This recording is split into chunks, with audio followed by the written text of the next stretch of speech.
Nous avons affaire à une corruption généralisée, tant de la part de ceux qui ont mis en place toutes ces mesures politiques et qui ont mis en place aussi tous les discours médiatiques, que des intermédiaires dans la société. On va faire en sorte que les individus, par les médias notamment, n'aient plus accès à leur esprit critique et soient conduits, en acceptant ce discours idéologique, à commettre des actes au nom du bien commun, au nom du sacrifice d'une partie de la population pour le bien commun, qu'ils n'auraient jamais commis en d'autres circonstances. Donc il faut absolument les endoctriner. On voit que dans ces discours, il y a toujours la culpabilisation du citoyen.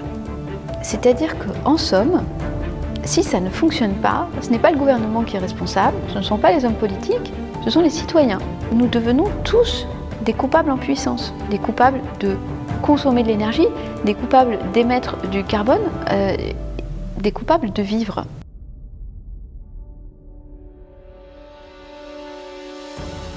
Bonjour Ariane Biran. Bonjour. Merci de nous accorder cet entretien qui se déroule à Pérols en Provence dans le cadre d'un colloque sur le Covid auquel vous participez, que vous avez contribué à organiser. Donc un colloque dont le titre est « Corruption et fraude dans la crise Covid ». Alors, je rappelle que vous êtes diplômé de l'École normale supérieure, que vous êtes docteur en psychopathologie, spécialiste de l'étude des manipulations, de la perversion, de la paranoïa et du harcèlement. Vous êtes aussi psychologue clinicienne, philosophe, et vous avez écrit de nombreux livres en rapport avec ces thématiques. Alors peut-être pour commencer, est-ce que vous pouvez nous expliquer pourquoi vous avez décidé de participer, de contribuer à l'organisation de ce colloque? J'ai eu l'idée qu'il fallait aborder la crise qui nous occupe depuis 2020 sous l'angle tout simplement de la corruption et de la fraude, mais pas seulement dans le registre médical, c'est-à-dire la corruption dans les mathématiques, la corruption dans les sciences en général, également corruption informatique, pour citer les travaux d'Emmanuel Darle, la corruption des systèmes de santé, avec Jean-Dominique Michel, la corruption philosophique, bien sûr, la corruption juridique, la corruption morale, la corruption psychologique et la corruption dans les médias. Et que, en prenant cet axe qui allie à la fois des recherches dans les sciences humaines et dans les sciences dures, nous arrivions finalement au même résultat. Alors, déjà, ça me paraissait important de démontrer que nous pouvions avoir un dialogue tout à fait constructif entre sciences humaines et sciences dures et tout à fait respectable, et que par nos apports mutuels, avec des fenêtres tout à fait différentes, nous arrivions aux mêmes conclusions. Et c'était l'objet de ce colloque, c'est de démontrer que depuis 2020, nous avons affaire à une corruption généralisée, tant de la part de ceux qui ont mis en place toutes ces mesures politiques et qui ont mis en place aussi tous les discours médiatiques, que des intermédiaires dans la société, y compris évidemment chez les médecins, mais pas que, c'est-à-dire toute la population qui à un moment donné est prise dans le discours idéologique et accepte une corruption des corps de métier qui ne font plus leur métier ou des métiers qui s'improvisent, par exemple quelqu'un qui devient vigile à l'entrée d'un restaurant alors que ce n'est pas son métier. Et donc par cette fenêtre, il me semblait que nous avions une pertinence d'analyse. Et effectivement, nous arrivons tous à la même conclusion. Vous l'avez rappelé, donc l'objet de ce colloque vise à traiter de la corruption et de la fraude à travers plusieurs prismes, moins le prisme médical puisqu'il a été beaucoup évoqué ces derniers mois. Alors, vous avez parlé des sphères politiques, médiatiques, scientifiques, juridiques, psychologiques, philosophiques. Quel rôle finalement joue la corruption et la fraude dans le phénomène totalitaire? Pourquoi est-ce que finalement ce phénomène totalitaire doit nécessairement recourir à la fraude et à la corruption pour pouvoir déployer son emprise sur la société et les individus? Le phénomène totalitaire fonctionne à l'idéologie. C'est quoi une idéologie? C'est une croyance qui n'est ni logique et ne correspond pas non plus à la réalité de l'expérience. C'est un discours dogmatique, sectaire, auquel on va faire en sorte que les gens adhèrent par la propagande de masse. Parce que le totalitarisme, c'est bien sûr faire en sorte que les masses croient à un certain discours et règlent leur comportement par rapport à ce discours. C'est-à-dire qu'on va faire en sorte que les individus, par les médias notamment, n'aient plus accès à leur esprit critique et soient conduits, en acceptant ce discours idéologique, à commettre des actes au nom du bien commun, au nom du sacrifice d'une partie de la population pour le bien commun, qu'ils n'auraient jamais commis en d'autres circonstances. Donc il faut absolument les endoctriner. Et pour les endoctriner, ce discours idéologique, bien sûr, puisqu'il ne correspond pas à une vérité logique et il ne correspond pas à une vérité de l'expérience, s'appuie sur des fraudes. Et c'est ce que nous avons déjà fait ressortir dans le débat interdit avec Vincent Pavant, c'est que toutes les décisions politiques et la suite, leur soutien médiatique, s'appuient sur des fraudes mathématiques. Donc, à partir du moment où on a des erreurs de raisonnement mathématiques et des fraudes épistémologiques, c'est-à-dire de conditions d'exercice de la science, au départ de l'action et des décisions politiques, on peut quand même considérer que l'ensemble du château qui a été érigé sur des fondations qui sont frauduleuses. Donc ça, c'est extrêmement important, parce qu'on ne peut pas soutenir un régime totalitaire sans créer cette adhésion dogmatique à un scientisme, c'est-à-dire un scientisme, c'est un dogme qui n'a plus rien à voir avec la science et qui refuse tout débat et toute controverse. Et ensuite, pour asseoir l'existence et la réalité de cette idéologie, il faut corrompre. Et il faut corrompre les mœurs. Donc on l'a vu, on en arrive à une situation où une partie de la population est d'accord pour stigmatiser ou refuser des soins à d'autres êtres humains. Donc ça, c'est une corruption des mœurs. Il faut corrompre certains experts. Donc on a vu bien sûr sur des faux experts de plateau télé ou des faux intellectuels qui sont les soutiens de la dérive totalitaire. Donc eux sont réellement corrompus par l'argent ou par un surcroît de reconnaissance et de prestige et des postes qui vont leur être octroyés à ce moment-là. Et il faut corrompre le reste de la population. Donc pour corrompre la population, notamment, il y a une corruption institutionnelle, c'est-à-dire que dans les institutions, on a vu, il y a eu des primes données pour des déclarations Covid, il y a des professionnels qui ont été habilités à pratiquer des injections alors que ce n'est pas leur métier, clairement, des kinésithérapeutes, des diététiciens, des psychologues, ce n'est pas notre métier. En aucun cas, nous sommes formés à pratiquer des injections. Le cas des psychologues est assez intéressant parce que nous sommes habilités. Pour les psychologues cliniciens, nous avons un diplôme d'État qui nous est donné par un master professionnel qui valide tout un parcours. Donc nous sommes habilités à exercer par ce fait. Et ce fait nous a été enlevé, c'est-à-dire que les psychologues n'ont plus le droit d'exercer de façon rétroactive sans être soumis à une injection.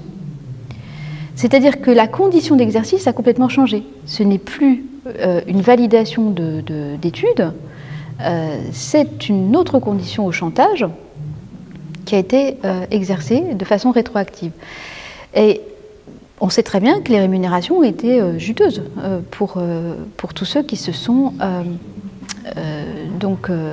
engouffrés dedans. Ils peuvent être s'engouffrer dedans par idéologie, hein, pas nécessairement pour de l'argent, mais pour sacrifice à la patrie ou à la santé pour tous, entre guillemets. Donc, il y a cette mise en place indispensable de la corruption, qui a été faite aussi au niveau des masses médias par les cabinets d'influenceurs. Et en même temps, il faut une population soit effectivement corrompue au niveau des mœurs, ça c'est, je pense, un réel problème de fond que nous avons depuis des années avec une conception de l'individu qui est une conception de l'utilité. C'est-à-dire que l'individu doit être utile à quelque chose et sinon, effectivement, il est inutile. Et on le voit très bien à l'œuvre dans les entreprises depuis, ces logiques quantitatives sont là depuis très longtemps.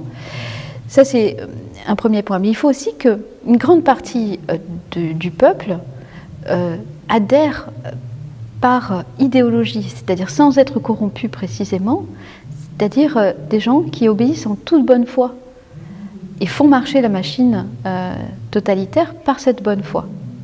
Donc il y a aussi une question liée à l'obéissance. Quelles sont les conditions de création de cette obéissance dans nos populations essentiellement occidentales, qu'on ne retrouve pas dans d'autres pays, et ce qui les rend d'ailleurs beaucoup moins perméable à la corruption totalitaire, puisqu'il y a des enjeux, des intérêts personnels.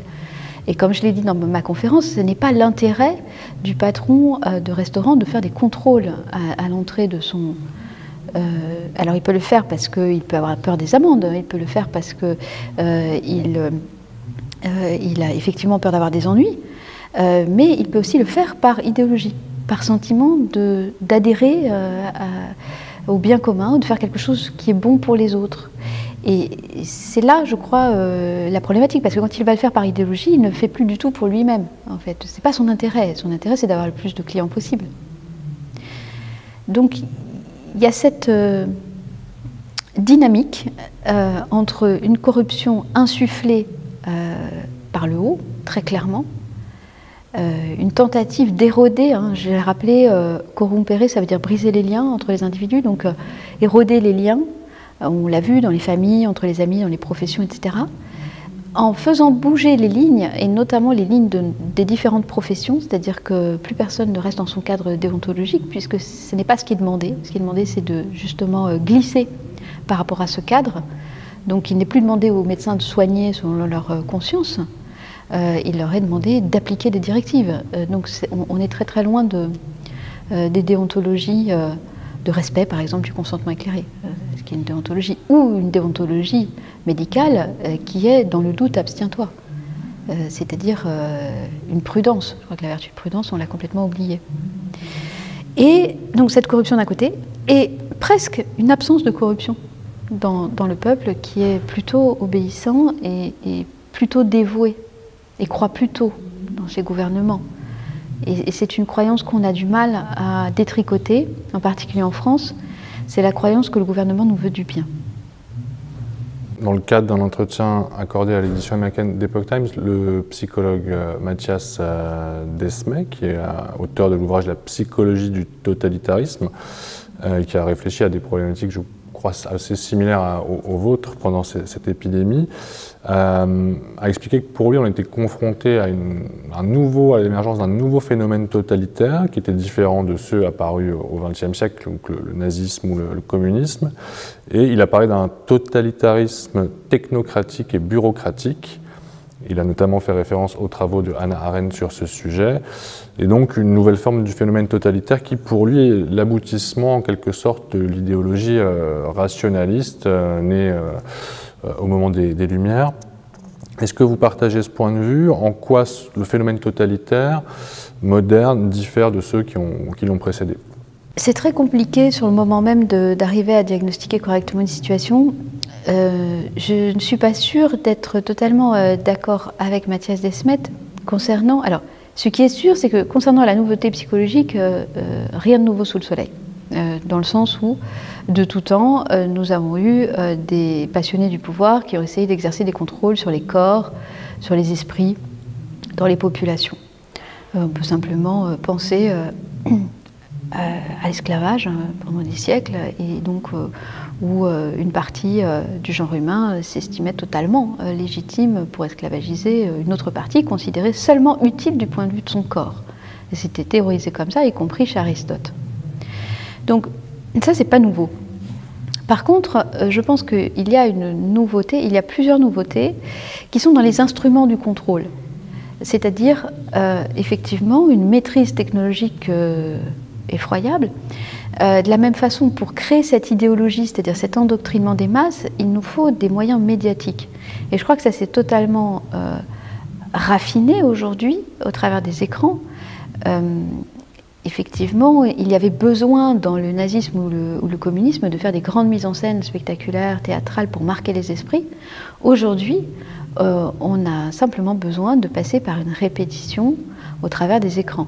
Donc ça, je crois que c'est aussi quelque chose de très pernicieux, dont on ne mesure pas l'ampleur, parce que tout simplement, au niveau psychologique, quand le cerveau voit un écran, il se met en position passive, quel que soit le contenu, donc il absorbe de façon presque hypnotique des images face auxquelles il est très compliqué de lutter. Et même si on a un grand renfort d'esprit critique, et c'est le danger notamment des écrans pour les enfants, quel que soit le contenu d'ailleurs, c'est que cette passivité en fait du cerveau. Donc ça, ce sont des outils nouveaux. Le rêve totalitaire de la fusion, ou plutôt de la soumission de l'être humain à la machine, n'est pas nouveau non plus. C'est vraiment quelque chose qui a été théorisé en philosophie. Néanmoins, les moyens, encore une fois, les instruments que nous utilisons sont beaucoup plus développés. Et de la même façon, pour le caractère protocolaire et bureaucratique, Hannah Arendt en parlait beaucoup. Il y avait dans le nazisme des sections, des sous-sections, c'est-à-dire que les institutions ne fonctionnent plus et puis on va instaurer une espèce de bureaucratie parallèle avec des agences qui viennent contrôler. Bon, on le voit aujourd'hui, c'est exactement ce qui se passe aussi. Là encore, il y a des outils de surveillance de masse qui sont tout à fait inédits. Donc de ce point de vue, je dirais qu'il y a les deux, c'est-à-dire qu'il y a une ancienneté psychologique tout à fait presque vraiment rien de nouveau sous le soleil, et dans le même temps des technologies et des médias extrêmement développés. Et j'ai envie de rajouter un troisième fait nouveau.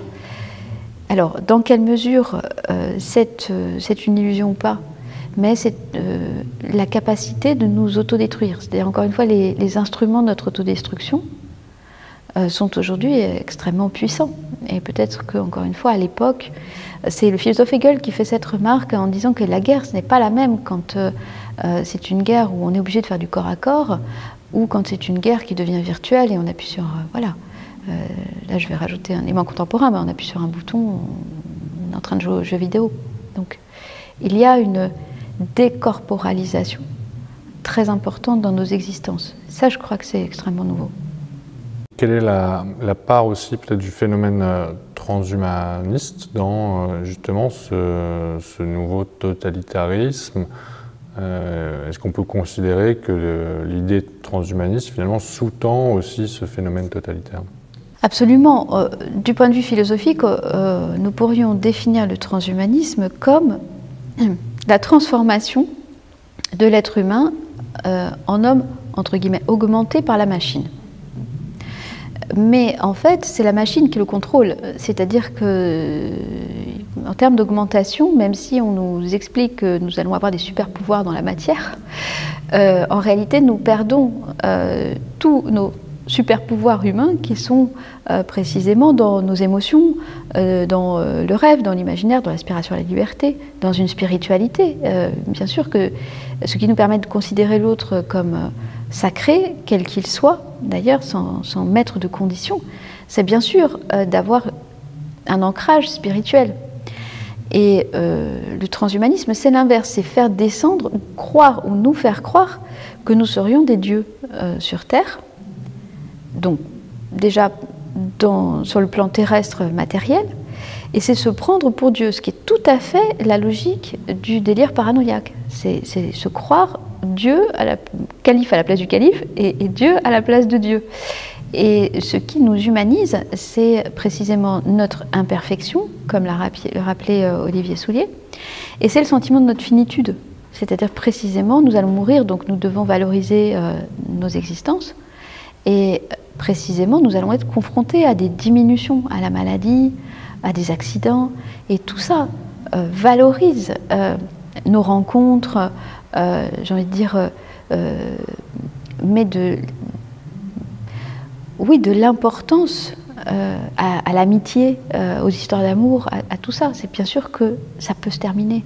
Donc, c'est l'inverse du transhumanisme. Mais le transhumanisme, c'est la perte de nos droits humains. Je crois qu'il faut vraiment que les gens comprennent qu'à partir du moment où nous signons pour le transhumanisme, non seulement nous n'allons pas être augmentés, nous allons être absolument diminués, mais on va nous supprimer tous nos droits humains. Quels sont les différents marqueurs que vous identifiez, par exemple, les principaux marqueurs du transhumanisme dans le phénomène totalitaire moderne? Comment est-ce qu'il se manifeste, en fait? Je pense qu'il se manifeste, c'est un phénomène complexe, mais je dirais premièrement par l'uniformisation, c'est-à-dire le conformisme à outrance ou l'uniformisation qui est obtenue par les médias, par l'éducation, nous en avions parlé, et par le sentiment pour tout un chacun que s'il ne partage pas le dogme dominant, il va être exclu. Ça, on le voit tout à fait, c'est-à-dire que normalement, nous avons cru être dans des espaces où la diversité des opinions, des expressions politiques, des comportements était admise. En fait, on se rend compte que pas du tout. C'était quelque chose qui était de façade. Donc ça, cette uniformisation, elle est là de longue date. Elle est aussi une uniformisation de centralisation étatique, c'est-à-dire que les folklores ou tout ce qui humanisait au niveau local, les langues régionales, etc., c'est quelque chose qui a été broyé de plus en plus. Et c'est important parce que ça nous relie encore une fois à nos anciens, donc à une tradition. Et encore une fois, c'est Hannah Arendt qui le disait, hein, l'éducation doit être conservatrice pour pouvoir laisser à l'enfant la possibilité de faire émerger sa propre liberté. Donc s'inscrire dans un ordre des choses, c'est très important. Donc on voit déjà que la politique de table rase et aujourd'hui les idéologies qui visent à effacer ou réécrire l'histoire ou réécrire les livres selon certains paramètres dans la langue sont des phénomènes totalitaires qui préparent le transhumanisme. Parce que dans le transhumanisme, c'est en fait une duplique du surhomme, c'est-à-dire que il y a certains critères où nous allons naître de nouveau, mais en fait nous ne pouvons pas naître de nouveau pour fabriquer un homme nouveau. Enfin, ça n'a pas de sens et c'est pas le sens de l'humanité. Le sens de l'humanité, c'est de pouvoir conserver précisément le fil de l'histoire. Alors ça, c'est un premier point. Ensuite, je pense qu'effectivement, toutes ces technologies de contrôle qui nous sont vendues par la simplification. Mais si on y réfléchit, si nous devenons des QR codes, nous devenons des chiffres, quelle est vraiment la différence avec un tatouage, à part que ce n'est pas sur le corps, mais nous devenons des chiffres. Et ces chiffres nous soumettent complètement à la technologie, c'est-à-dire que si le pass X ou Y ne passe pas, c'est la machine qui décide. C'est plus un être humain qui va pouvoir nous faire passer ou pas nous faire passer. Donc tout ceci nous soumet à quelque chose d'extrêmement dangereux. Dans le livre que vous avez coécrit avec Vincent Pavant, Le débat interdit, langage Covid et totalitarisme, aux éditions Guitry et Daniel, vous faites référence au discours prononcé par Alexandre Solzhenitsyn en 1978 à Harvard, dans Le déclin du courage, dans lequel justement il regrettait le déclin du courage parmi la couche intellectuelle dominante occidentale. Alors, il y a tout de même plusieurs intellectuels qui participent ici à ce colloque. Comment est-ce que vous expliquez finalement la passivité, la démission, voire la soumission de certains intellectuels dans le cadre de la crise sanitaire? Et est-ce qu'on peut parler d'une forme de trahison selon vous? Oui, c'est une trahison. C'est une trahison qui n'est pas nouvelle, puisque Hannah Arendt constatait en 1933 que la majorité des intellectuels soutenaient le nazisme, ce qui l'avait horrifié. Günther Anders avait aussi constaté la trahison de Heidegger. Donc, je pense qu'il y a plusieurs facteurs, mais si on parle de la France, ce qui nous réunit dans les intellectuels qui n'ont pas exactement le même, qui n'avons pas le même prisme d'analyse ou qui avons plutôt une plus grande liberté de langage, je pense que c'est de s'être affranchi ou de ne pas avoir participé à certains cercles de pouvoir micro-parisiens. Et ce qui est mon cas, je pense m'en être affranchi. Et donc, ce qui est compliqué pour beaucoup d'intellectuels, dont certains que je connais, que j'ai connus personnellement, c'est de tout simplement prendre une parole qui va leur coûter très cher, qui peut leur coûter un poste, qui peut leur coûter le fait de ne plus être publié chez des éditeurs. Moi, j'ai des éditeurs qui m'appellent, qui me disent on vous soutient, mais on ne peut pas vous publier. Donc, on sait très bien qu'il y a une espèce de mot d'ordre. Ce qui décide en France, c'est un micro-cercle d'intellectuels, d'éditeurs et de médias parisiens. Et ceux-là ont les accès au pouvoir, ont des accès aux médias. Et certains, je pense qu'ils ne sont pas dupes, mais qu'ils savent que s'ils ne font pas une certaine allégeance, ils vont tout perdre. Alors, on pourrait dire que ça serait peut-être bien, mais en tout cas, ce n'est pas les choix qu'ils ont faits jusqu'à présent. Et donc peut-être renoncer à certains choix peut être compliqué. Après, il y a aussi des intellectuels qui adhèrent complètement à ce qui se dit et ce qui se passe. Et je crois que là, on en a... Klemperer faisait une analyse aussi là-dessus, donc l'universitaire juif philologue qui avait analysé la langue nazie. Il y a une séduction du discours dans l'idéologie.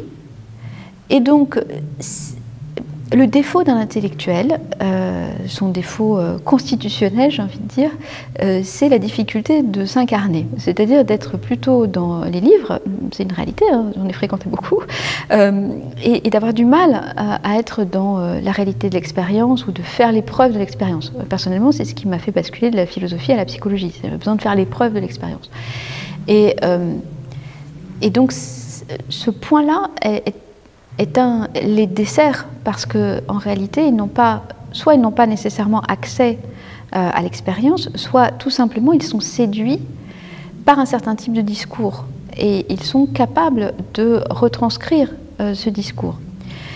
On peut rajouter à cela la problématique toute personnelle de l'université, qui est une institution qui ne fonctionne plus, si tant est qu'elle ait jamais fonctionné, en termes d'ouverture à l'esprit critique.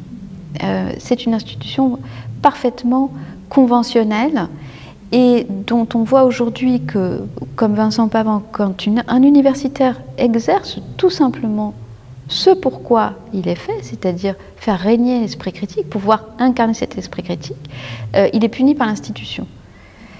Et cela interroge les modes de cooptation au sein de l'université, pour ne pas dire de népotisme au sein de l'université française, où moi j'ai connu beaucoup d'esprits brillants qui étaient rejetés parce qu'ils n'avaient pas fait certaines allégeances. Donc il y a aussi quelque chose au niveau de la corruption institutionnelle universitaire, qui encore une fois n'est pas nouveau, mais existe et doit être traité. Et c'est pourtant prévu dans les statuts de l'enseignant-chercheur qu'il puisse avoir une protection. Mais nous ne sommes plus dans un moment où les lois sont respectées. Alors toujours dans le débat interdit, vous expliquez que la crise a été l'occasion de la mise en œuvre d'une méthode de dressage des populations, avec notamment cette alternance entre enfermement et libération dans le cadre des confinements. Donc ceci au nom d'une idéologie sanitaire axée sur le principe « la fin justifie les moyens ».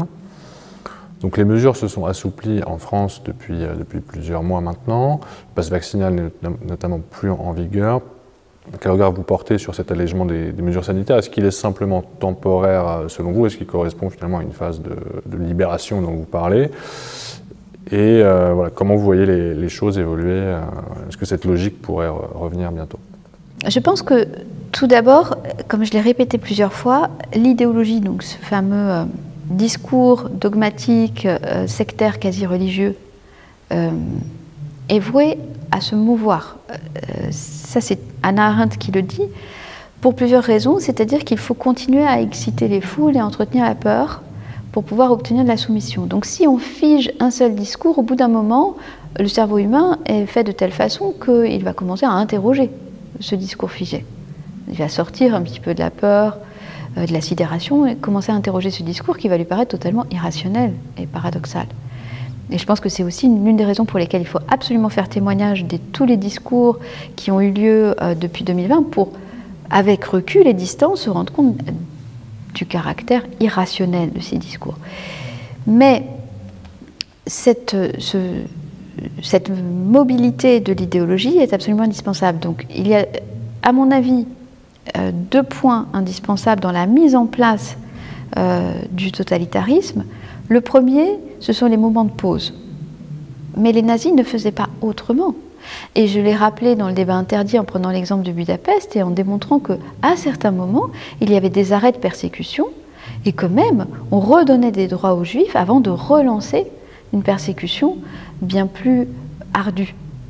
Ça correspond aussi, de mon point de vue de psychopathologue, à des crises de bouffées délirantes. Clairement, c'est-à-dire qu'à un moment donné, la bouffée délirante, elle ne peut pas se maintenir au sommet tout le temps, elle se dégonfle et elle repart. Donc ça, je pense que c'est un point important. Donc je pense que rien n'est terminé dans la dérive totalitaire. Et il faut que les idéologies changent. Donc, aujourd'hui, on voit bien des discours un peu similaires dans la structure, dans la forme apparaître, sur l'écologie, sur l'énergie, sur la guerre, qui ont une structure identique. C'est-à-dire, la structure, il faut bien la regarder sous cet angle. Il y a un danger terrible. Ce danger terrible nous menace gravement, presque en tant qu'espèce humaine, et ça justifie de pouvoir mettre en place des mesures d'exception, qui sont l'aliénation de nos droits, et dans le même temps, de pouvoir sacrifier une partie de la population. Donc ça, c'est le point très important de la remise en place du contrôle, qui, je pense, va survenir, bien sûr. Et d'autant plus, je crois qu'il y a presque quelque chose de très pervers dans ce harcèlement des populations. C'est on fait en sorte que l'attention ou la vigilance baisse pour que, lorsqu'on va envoyer politiquement un nouveau choc traumatique, il soit bien plus impactant. Parce que bien sûr, si on s'est préparé, qu'on a mis ses armures en se disant, bon, qu'est-ce qui va nous tomber dessus, on est moins vulnérable. Là, vous parliez de la crise énergétique. On a eu une déclaration d'Emmanuel Macron début septembre, justement, qui a appelé les Français à la responsabilité collective, soulignant que si celle-ci n'était pas au rendez-vous, le gouvernement devrait éventuellement prendre des mesures, ou au moins réfléchir à des mesures contraignantes. Donc, il a appelé aussi les Français à être au rendez-vous de la sobriété et de la solidarité, ce sont ces mots. Alors, quel regard vous portez sur le langage? Vous parlez beaucoup du langage dans le débat interdit et de la façon dont il a été corrompu et dévoyé pendant la crise du Covid. Est-ce que vous voyez une similitude entre le langage pendant la crise sanitaire de nos gouvernants et celui qui est utilisé actuellement dans le cadre de cette crise énergétique? Tout à fait. Je crois que de toute façon, effectivement, on retrouve les mêmes termes. Hein. Emmanuel Macron nous avait bien dit que la responsabilité, c'est la confiance. Ça, c'est une première chose. Mais on va retrouver cette espèce de rhétorique à l'idéal, c'est-à-dire des idéaux qui sont assénés, comme là, effectivement, la solidarité, le bien commun. Et quand on regarde dans les actes tout ce qui est demandé, c'est très éloigné de l'idéal. Parce que, d'abord, ce sont des mesures totalement arbitraires qui sont mises en place et qui ne tiennent pas compte, encore une fois, de la réalité de l'expérience. C'est-à-dire que la consommation énergétique, les problèmes énergétiques, d'où viennent-ils?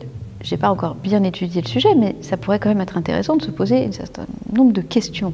De qui sont les responsables, justement, de cette fameuse crise et de quelle nature est cette crise? C'est-à-dire se reposer les mêmes questions, nous, que nous nous sommes posés du point de vue du Covid, revenons au départ.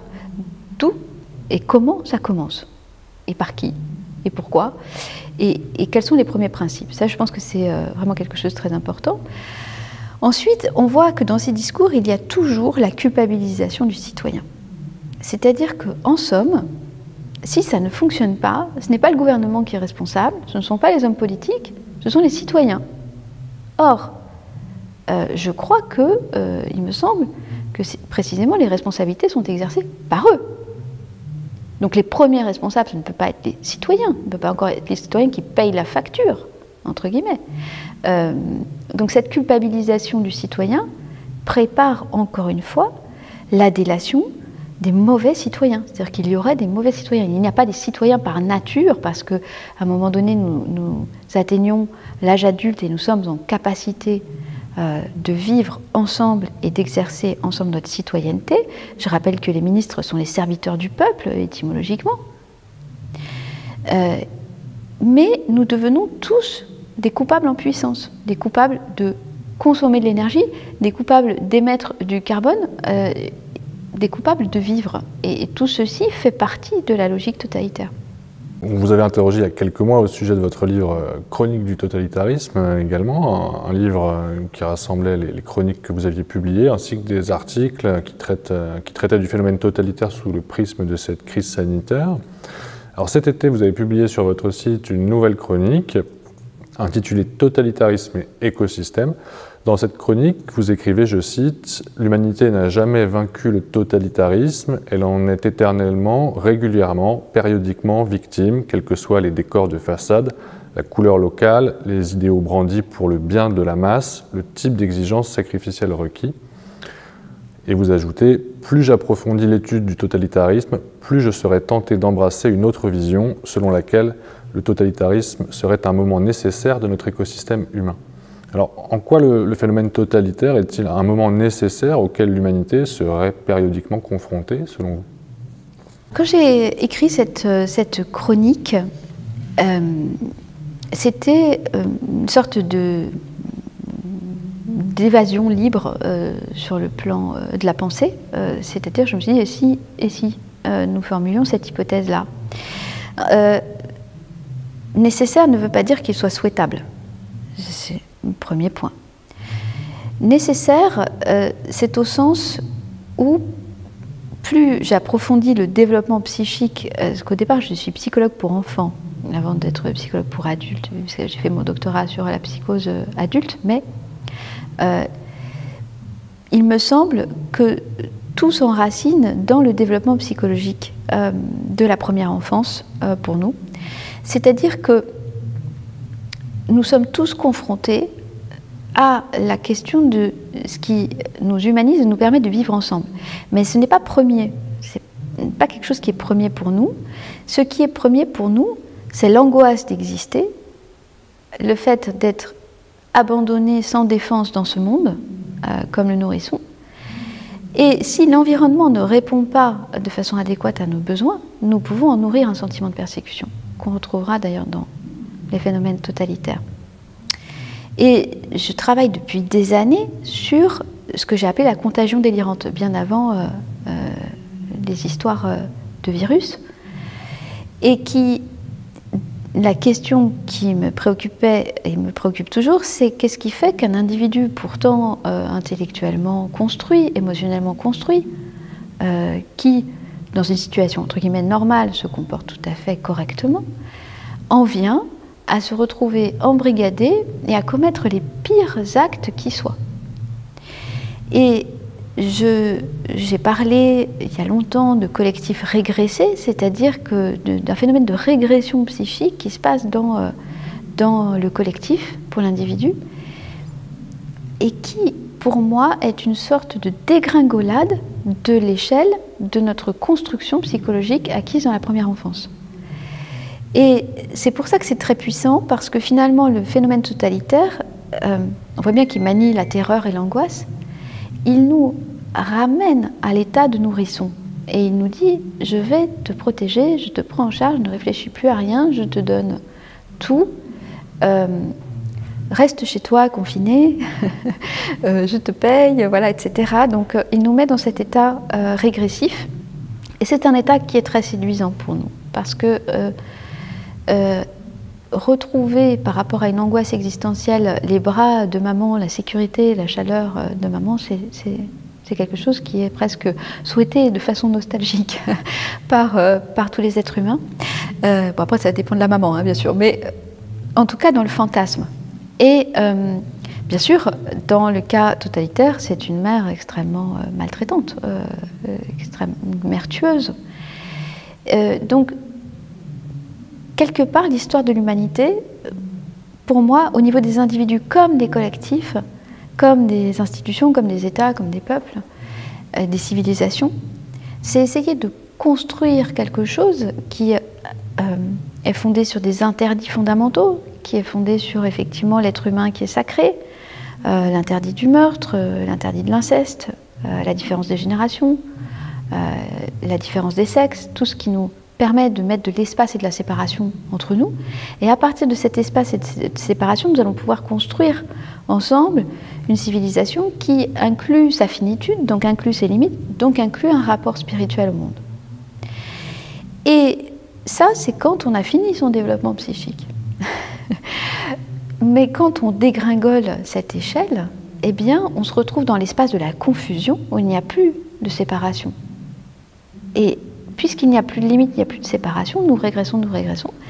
Et la limite, nous allons la trouver dans la transgression, c'est-à-dire dans le rapport corporel à l'autre ou le rapport du meurtre.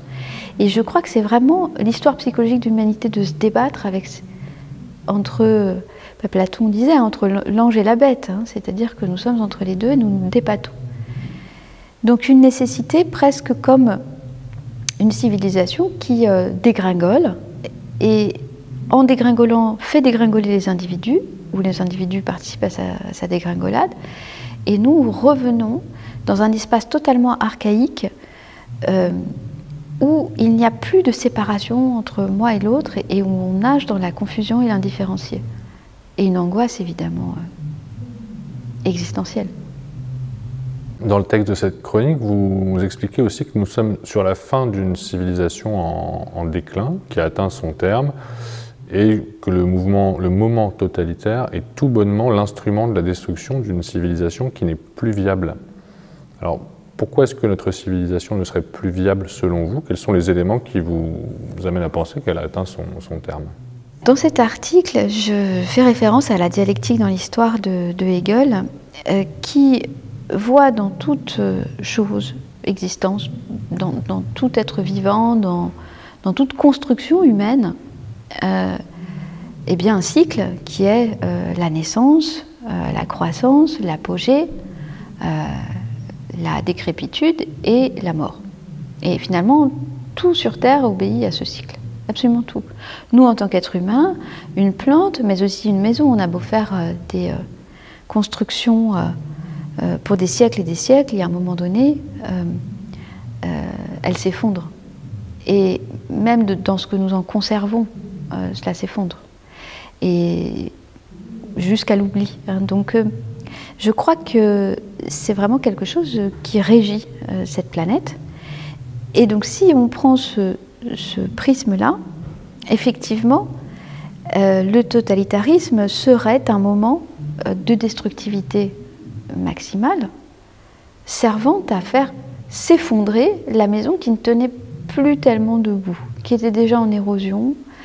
Et c'est la raison pour laquelle je dis souvent qu'il faut regarder ce que nous souhaitons sauver de la maison avant que ça s'écroule. Et donc dans cette balade intellectuelle, je me suis effectivement baladée dans cette idée,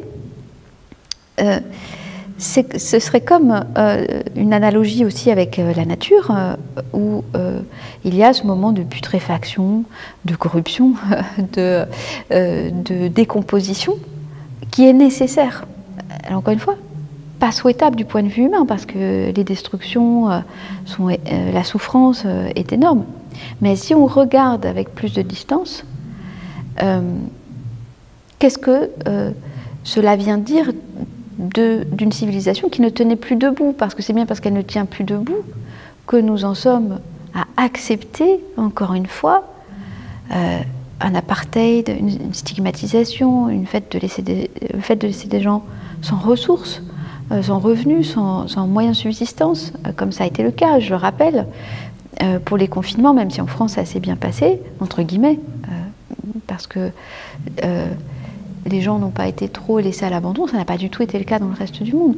Donc, finalement, tout ceci est l'indication d'une décadence morale majeure, mais qui vient signer quelque chose qui était déjà là.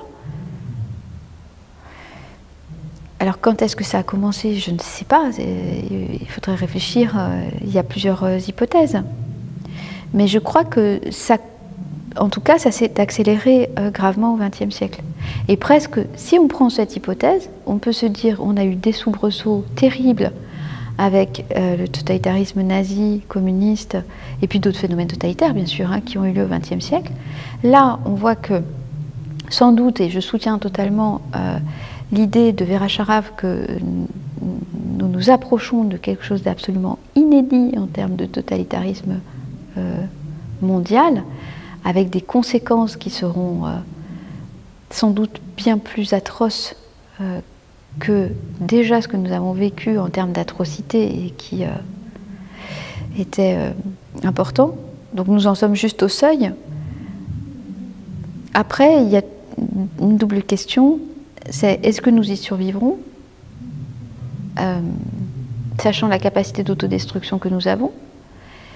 Et si nous n'y survivrons pas, est-ce que le vivant survivra sur cette planète? Ce sont des vraies questions que se posait déjà Günther Anders au niveau de la bombe atomique. Je ne sais pas quelle est notre capacité de destruction humaine. Justement, vous expliquez dans cette chronique que sinon cette interprétation du phénomène totalitaire permet aussi de donner du sens au déni massif et à la soumission des masses qui caractérisent le phénomène totalitaire.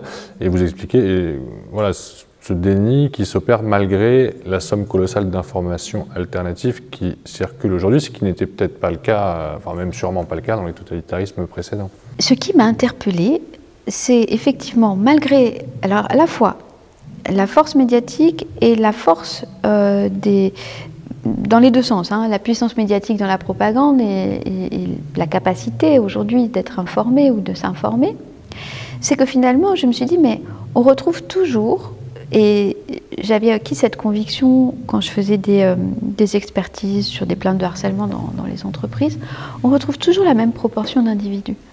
C'est-à-dire qu'en fait on est dans un schéma où il y a une proportion. Quand il y a un collectif où se déroule du harcèlement, il y a des harceleurs, il y a des complices actifs, il y a des complices passifs, il y a des résistants au phénomène, et il y a des résistants actifs et des résistants passifs. Et c'est toujours la même proportion au départ. C'est-à-dire que c'est un pourcentage très infime, mais qui existe. C'est-à-dire que là aussi, il n'y a pas de groupe où il n'y a pas de résistance. C'est questionnant, c'est-à-dire c'est comme si il y avait quelque chose qui nous dépassait. Et j'en avais parlé aussi à plusieurs personnes, parce que ça m'interpelle, et j'en ai fait une conférence, j'en parle dans les chroniques, sur la question du témoignage. C'est-à-dire qu'il n'y a pas de groupe où il n'y aura pas de témoins.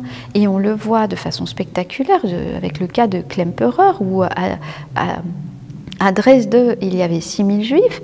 Il y en a un parmi ceux-là qui fait un témoignage sur la langue nazie absolument spectaculaire, qui arrive à cacher ses papiers, etc. Et il y a 12 survivants, et lui et sa femme dans les 12. Et ça m'a interpellée presque du point de vue spirituel. C'est-à-dire, je me suis dit, mais qu'est-ce qui fait parce qu'on pourrait dire que les passionnés du pouvoir ont besoin de témoins de leurs hauts faits et qu'ils les sélectionnent ou qu'ils les choisissent, mais là on voit bien que ce n'est pas le cas, il y a quelque chose qui est bien au-delà. Donc c'est presque un questionnement spirituel de il y a un micro-pourcentage au départ qui existe, qui est là, et qui va être un micro-pourcentage de résistance au phénomène totalitaire.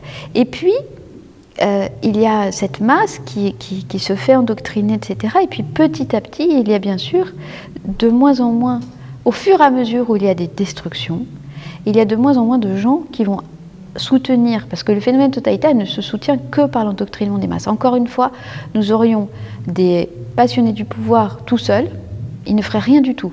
Ils ont vraiment besoin d'avoir cet endoctrinement pour soutenir dans la population toute l'action. Donc c'est la clé, c'est le nerf de la guerre, c'est cette contagion délirante, ou ce que Matthias Desmet appelle la psychose de masse, mais c'est le nerf de la guerre. Et donc, au fur et à mesure, c'est comme un phénomène de balancier, où il y a des destructions massives, effectivement les gens se réveillent, ne rentrent plus dans le discours, se rendent bien compte par la réalité de l'expérience qu'ils éprouvent que eh bien, l'idéologie de discours ne correspond pas. Et donc il y a un phénomène de balancier, qui fait qu'à un moment donné, quand il y a eu trop de destruction, et presque trop de destruction pour que ça reparte, le phénomène s'inverse. Je ne sais pas si ce sera le cas encore une fois ici, mais je trouve que c'est comme dans la nature, c'est-à-dire qu'au bout d'un moment, il y a un phénomène de destruction, de parasites qui viennent d'ailleurs aider à ça, hein, voilà, une décomposition de la matière qui n'est plus ou qui devient morte. Et puis, à partir de là, il y a des nouvelles graines qui vont émerger, mais certaines ont été laissées depuis le départ. Et il y a aussi des mauvaises herbes, entre guillemets, qui sont extrêmement résistantes, dans tous les cas. Est-ce que nous faisons partie des mauvaises herbes? Peut-être. Mais voilà, c'est quelque chose... je ne dis pas que c'est la façon absolue de voir la situation, mais c'est une autre proposition. Voilà. Dans cette chronique, toujours, vous soulignez aussi que la situation suppose d'accomplir un ample travail de détachement, de deuil, d'acceptation pour retrouver de la souplesse, de la créativité et de l'agilité. Et vous ajoutez, le moment de décomposition totalitaire nous invite aussi à faire le tri dans notre propre maison intérieure, à réaliser un travail d'épuration interne et externe et à déployer un art de vivre par temps de catastrophes. Alors, si le moment totalitaire est inéluctable en tant qu'instrument de destruction d'une civilisation qui n'est plus viable, comme vous l'expliquez, en quoi est-il nécessaire de mener ce travail intérieur que vous évoquez? En tant que psychologue, je m'intéresse à la psychologie, c'est-à-dire à la science de l'âme, comme vous de le rappeler. C'est-à-dire que la psychologie, étymologiquement, elle s'intéresse à l'âme humaine. Je crois que si toute cette question nous ramène à la problématique suivante, qu'est-ce qu'un être humain? C'est ce dont nous parlons, et c'est dans ce colloque, et c'est ce à quoi nous confronte le phénomène totalitaire. Est-ce qu'un être humain, c'est un corps utile ou inutile? Est-ce que c'est une quantité négligeable? Est-ce que on peut faire des expérimentations sur les êtres humains? Nous avons cru être à l'abri par le code de Nuremberg, mais manifestement nous ne sommes plus à l'abri. Qu'est-ce qu'il y a dans cette sacralité? Dans cette sacralité, il y a l'âme humaine, c'est-à-dire précisément une dimension qui nous met en relation avec un infini, dont pour la philosophie, alors c'est évidemment le cœur du sujet des religions, cette relation à l'infini, mais pour la philosophie, c'est aussi le cœur du sujet,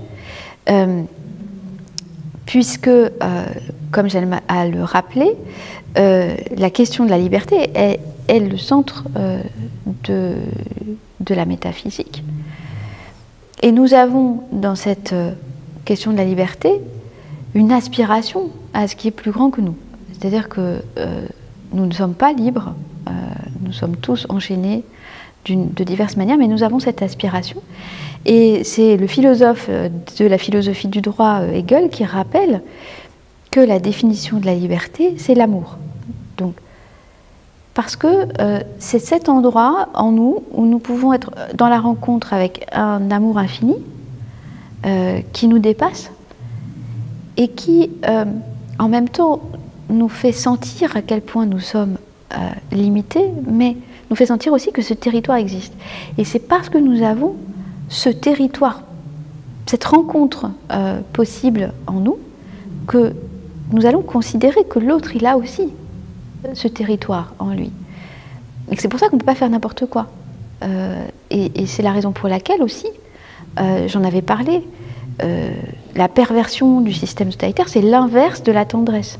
Et la tendresse, c'est étymologiquement le fait de tendre vers l'autre. Et nous tendons vers l'autre parce que nous savons qu'il a aussi ce trésor en lui qui n'est pas lui, mais qui le dépasse. Et donc je crois que tout ceci, c'est ce que nous devons retrouver. En tout cas, c'est ce qui définit pour moi l'humanité. Voilà.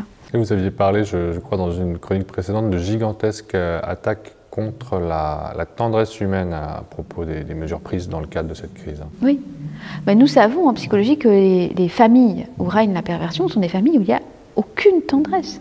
C'est-à-dire qu'il n'y a aucune possibilité d'expression de l'amour. L'autre est un pur instrument. Pour conclure, peut-être, quel est le point le plus important à retenir pour nos auditeurs dans le cadre de cette corruption et cette fraude qui est l'objet de ce colloque aujourd'hui?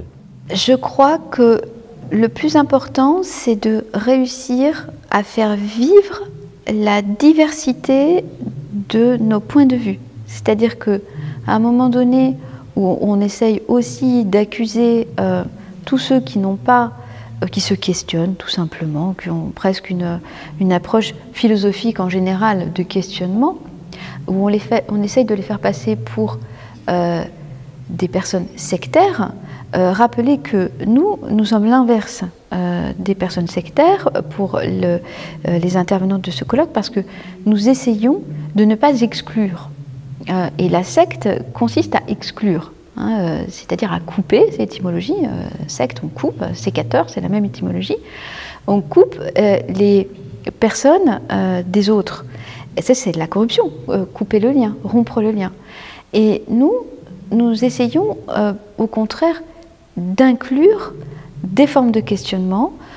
Nous essayons d'inviter au débat, à la discussion, qui n'exclut pas, mais qui, au contraire, essaye de considérer les différents points de vue, d'admettre qu'il puisse exister différents points de vue, et que cette différence de point de vue est essentielle parce que c'est la marque de notre imperfection à saisir la complexité qui nous entoure. C'est-à-dire que ce qui transforme la science en scientisme, c'est la certitude délirante. C'est l'idée que nous savons, donc nous prenons des décisions parce que nous savons. Et je crois que la démarche philosophique, c'est de dire je sais que je ne sais rien, donc reprenons une discussion à partir de là. C'est-à-dire, quelles que soient nos approches, et c'est la raison de la pluridisciplinarité de ce colloque, quelles que soient nos approches, nous prenons des lunettes qui sont totalement différentes de l'intervenant à côté, et nous essayons d'inclure un dialogue, d'essayer de dialoguer à partir de lunettes sans dire « ma lunette est meilleure que la tienne ». Parce que c'est très important de le rappeler, il n'y a aucune démarche humaine qui soit exhaustive. Même pas la psychologie, ça n'explique pas tout. Il n'y a rien qui explique tout. Et il y a une imperfection et une incertitude fondamentale dans tout notre rapport à notre expérience. Donc c'est l'idée de sortir d'une démarche sectaire, précisément ce que nous proposons, de sortir d'une dérive sectaire globale, qui vise à exclure certains au motif qu'ils ne seraient pas si ceci ou cela, ou qui ne penseraient pas comme nous le voulons, et d'essayer de trouver ce qui nous rassemble et nous unit dans notre imperfection. Merci beaucoup pour votre éclairage, Ariane Bihan. Merci.